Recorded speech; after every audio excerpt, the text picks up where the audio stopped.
तो आज हम पढ़ेंगे प्रिंसिपल कंपोनेंट एनालिसिस। इसको शॉर्ट फॉर्म में हम बोलते हैं पीसीए। मैंने पहले से कुछ नोट कर रखा है ताकि ज़्यादा लिखना ना पड़े। तो पीसीए के पहले हम यूजेस देखते हैं, बाद में देखेंगे कि पीसीए होता क्या है।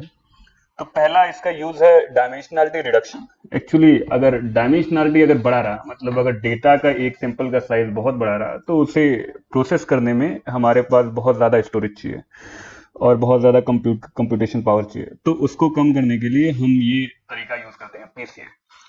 तो उसका सिंपल सा मतलब ये है कि हम जिस डायमेंशन में है, जिस ओरिजिनल कोऑर्डिनेट सिस्टम में है, वहां से हम एक दूसरे कोऑर्डिनेट सिस्टम में जाते हैं जिसका स्पेस काफी छोटा होता है as comparison to the original space. मतलब जो ओरिजिनल स्पेस है उसके कंपैरिजन में साइज बहुत छोटा होता है, तो उस डायमेंशन में हम जाते हैं। दूसरा इसका मतलब ये रीजन है कि ये डेटा का वेरिएशन, जो डेटा में वेरिएंस है, उसे प्रिजर्व रखता है, उसे मतलब कम से कम लॉस होने देता है। और तीसरा ये है कि बहुत डेटा में कभी कभी बहुत ज्यादा नॉइजेस होती हैं। तो पीसीए उन डेटा मतलब उन नॉइज को फिल्टर करने के लिए भी यूज होता है। तो ये तीन हमारे पास बेसिकली मेनली यूज है, और भी बहुत सारे यूज हैं, पर ये तीन ऐसे मतलब मेन एक तरीके से कह सकते हैं कि इसका यूजेस है। अब एक हम फिगर के हिसाब से समझेंगे कि कैसे हो रहा है ये। लेट अस अज्यूम कि ये हमारे पास एक कोऑर्डिनेट सिस्टम है जिसमें ये है एक्स और ये है वाई। तो कलर से मैं डिनोट कर देता हूँ। सिंपल में कुछ पॉइंट्स हैं, 1 2 3 4 5 6, इतना हमारे पास पॉइंट्स। ये हमारे पास एक तरीके से डेटा है। अब हम क्या कर सकते हैं कि इसको थोड़ा हम एनालाइज करने की कोशिश करते हैं। तो ये एक हम लाइन ड्रॉ करते हैं।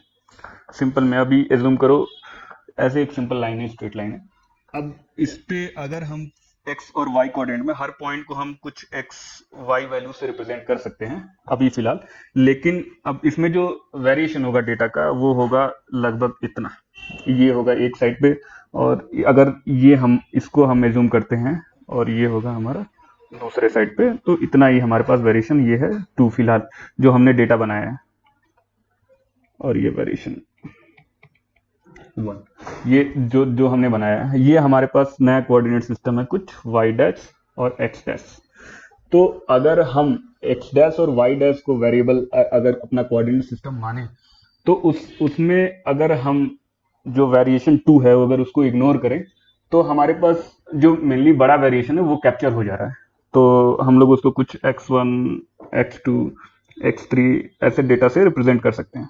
अगर हम एक वेरिएशन को इग्नोर करें, वेरिएशन 2 को उस डायरेक्शन में इग्नोर करें, तो कैप्चर कर सकते हैं। अगर हम मतलब दोनों डायमेंशन को लेते हैं, तो फिर हमारे पास दो सिस्टम्स हैं, एक एक्स वाई वाला है, एक नया कोऑर्डिनेट डायमेंशन में है, एक्स वन एक्स डैश और वाई डैश में। तो बेसिकली हम क्या करते हैं कि हमें मतलब मिनिमम लॉस करना है, मतलब मिनिमम इंफॉर्मेशन लॉस करनी है, और हमें डेटा के साइज भी छोटे करने हैं। तो यहाँ पे एक तरीके से आप देख सकते हो कि रिडक्शन जो है वो फिलहाल आपकी उस डायमेंशन से एक दो डायमेंशन से एक डायमेंशन में आ गई है, विद बहुत छोटी सी रिडक्शन से, अगर आप वेरिएशन 2 छोड़े, क्योंकि वेरिएशन 2 का जो पॉइंट्स है वो बहुत मिनिमम डायमेंशन में है। तो ये एक तरीके से जो रेंज है ये आप देख सकते हो। ये मैंने खींच दिया है लाइन, कलर बदल देता हूं मैं।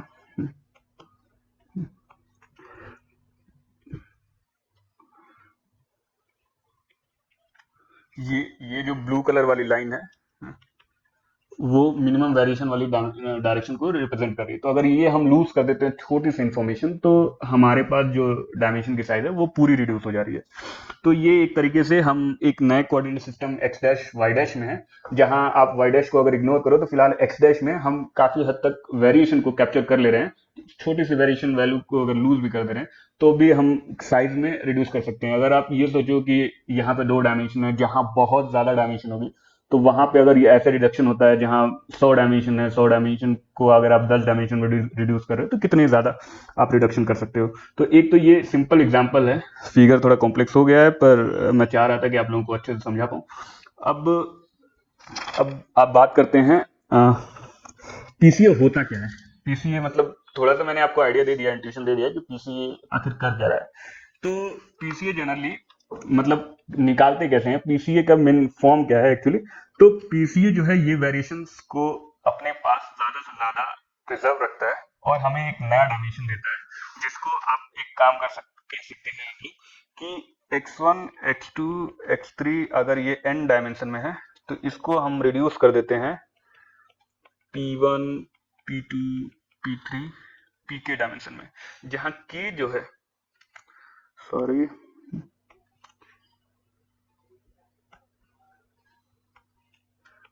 k जो है n से बहुत छोटा होगा। ये एक तरीके से PCA का एक बेसिक मतलब है। अब इसको निकालते कैसे हैं ये हम देखेंगे विथ मैथमेटिकली, कैसे हम इसको क्या करते हैं कि ये इस फॉर्म में हम पास सकें, तो उसको हम लोग देखते हैं। तो पीसीए की एक सिंपल डेफिनेशन जो है कि प्रिंसिपल कंपोनेंट P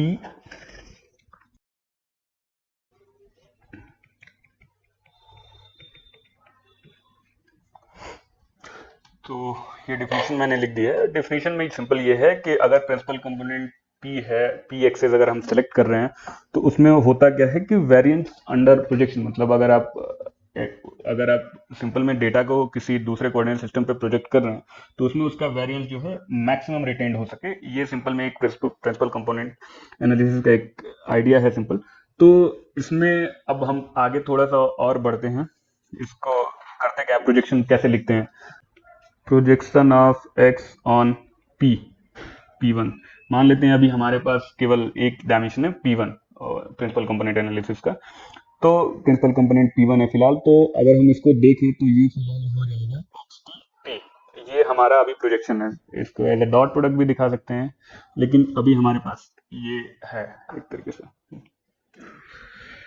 अब हमें क्या करना है कि जो बेसिक डेफिनेशन क्या कह रही है कि इसका वेरिएशन जो है वो मैक्सिमम होना चाहिए, यानी XTP का वेरिएशन मैक्स होना चाहिए, इसका वेरिएशन जो है मैक्स होना चाहिए, प्रोवाइडेड कि जो PTP है यानी ऑर्थोगोनैलिटी की कंडीशन होनी चाहिए। ये हमारा एक बेसिक क्राइटेरिया है जो सेटिस्फाई होना चाहिए फॉर प्रिंसिपल कंपोनेंट एनालिसिस के लिए। तो अब एक तरीके से अगर इसे देखा जाए तो ये एक ऑप्टिमाइजेशन की प्रॉब्लम है, यानी मैथ्स की प्रॉब्लम है अभी। तो अगर हम इसको सॉल्व करते हैं तो हमारे पास वो प्रिंसिपल कंपोनेंट P निकल जाएगा। अब इसको थोड़ा सा हम सॉल्व करके देखते हैं और आप लोगों को समझाने की कोशिश करते हैं कि ये इसका सॉल्यूशन क्या आता है।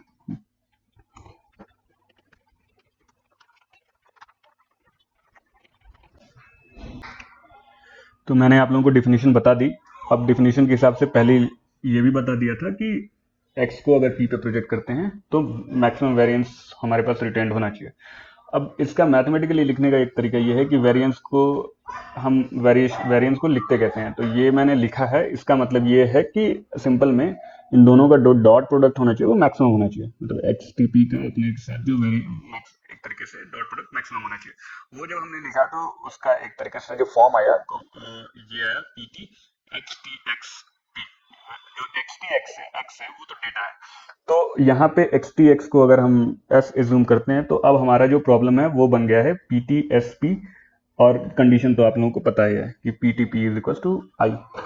ये I होना चाहिए, I का मतलब है ये आपका ऑर्थोगोनल, मतलब ऑर्थोगोनलिटी सेटिस्फाई करना चाहिए। S को हम लोग कहते हैं कोवेरियंस मैट्रिक्स। कोवेरियंस मैट्रिक्स को कुछ इस तरह कहा जाता है X।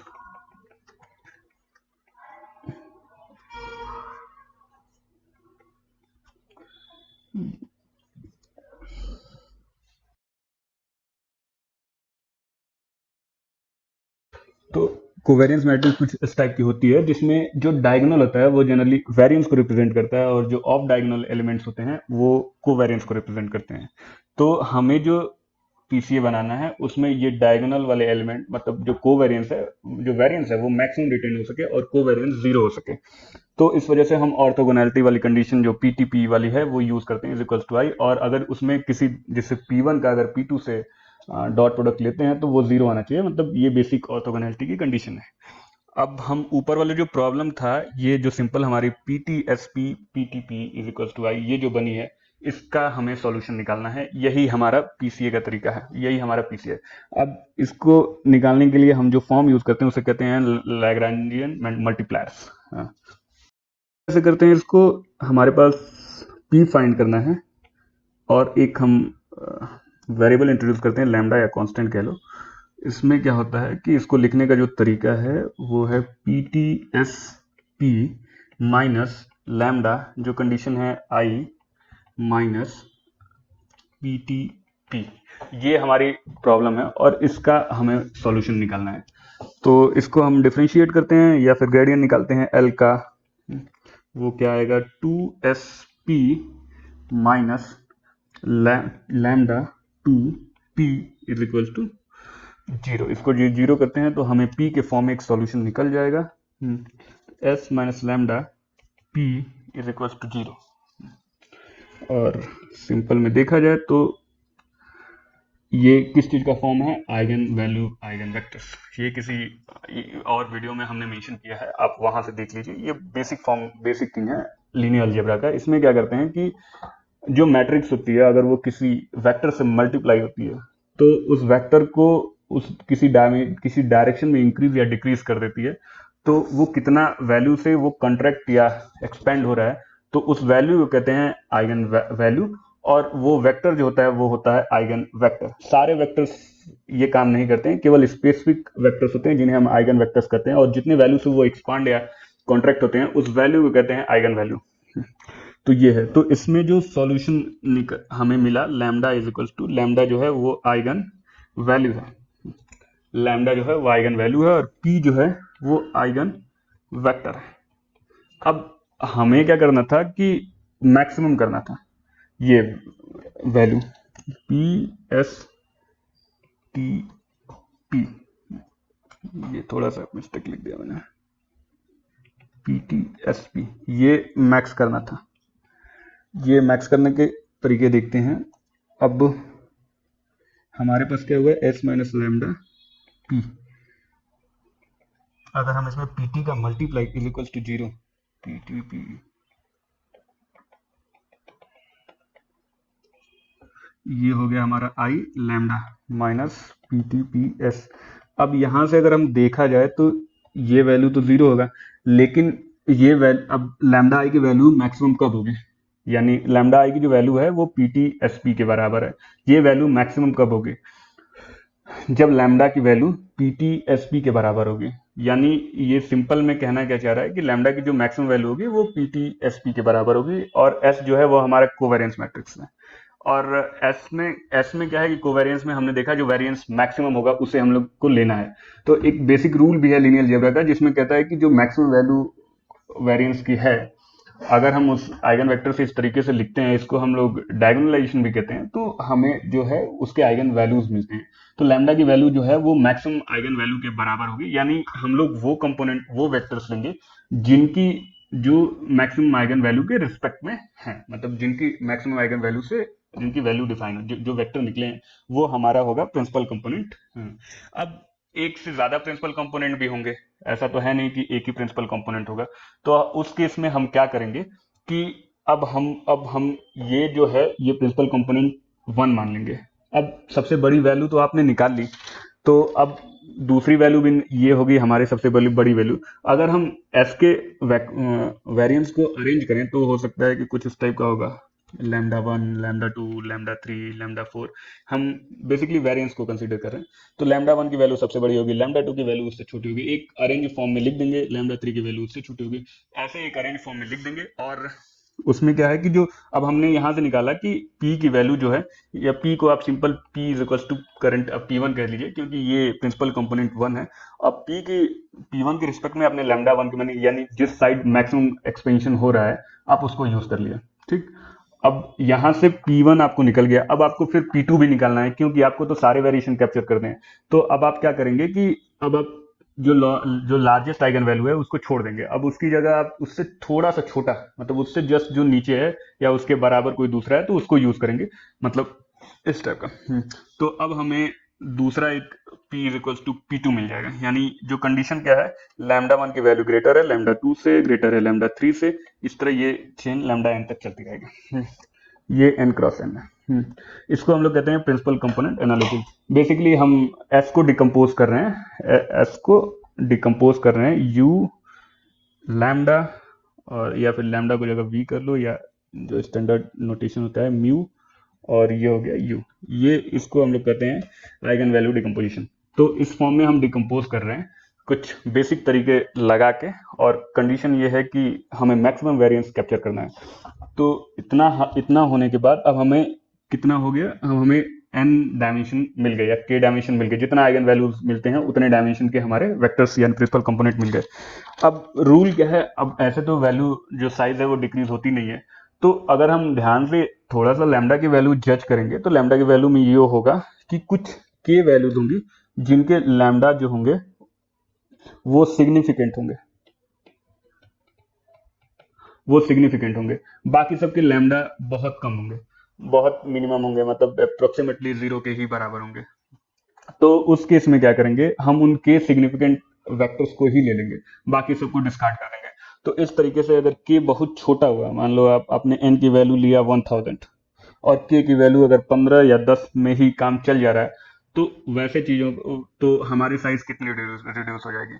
जैसा मैंने आपको लास्ट एग्जांपल में बताया था, इधर ये वाले एग्जांपल में, कि अगर हम थोड़ा सा वेरिएशन अगर ये हम इग्नोर कर दें, ये यहाँ पे अगर थोड़ा सा अगर हम लोग जो x1 जो ये वाला वेरिएशन 2 अगर इग्नोर कर दें, उसी टाइप का, मतलब उधर अगर छोटे लैम्डास के वैल्यू अगर इग्नोर कर दें तो शायद हम अपनी डायमेंशनलिटी बहुत हद तक रिड्यूस कर देंगे, और जिससे हमारी कंप्यूटेशन बहुत फास्ट हो जाएगी, मिनिमम स्टोरेज लगेगा उसको स्टोर करने के लिए। तो ये बेसिकली एक पीसी का फायदा है। तो इसमें जो एरर होती है वो बेसिकली जो आप छोड़ रहे हो लैम्डास, जो स्मॉल लैम्डास छोड़ रहे हो, तो उसके बेसिस पे वो डिसाइड होती है, जनरली उसका सम होता है। ये एक मैथमेटिकल फॉर्मुलेशन है। अब आप इतना होने के जो नया डेटा में अब ये आता है कि ये हम नए डायमेंशन में प्रोजेक्ट कैसे करेंगे। हमारे पास P1 P2 P3 Pk तक ये कोऑर्डिनेट सिस्टम आ गए।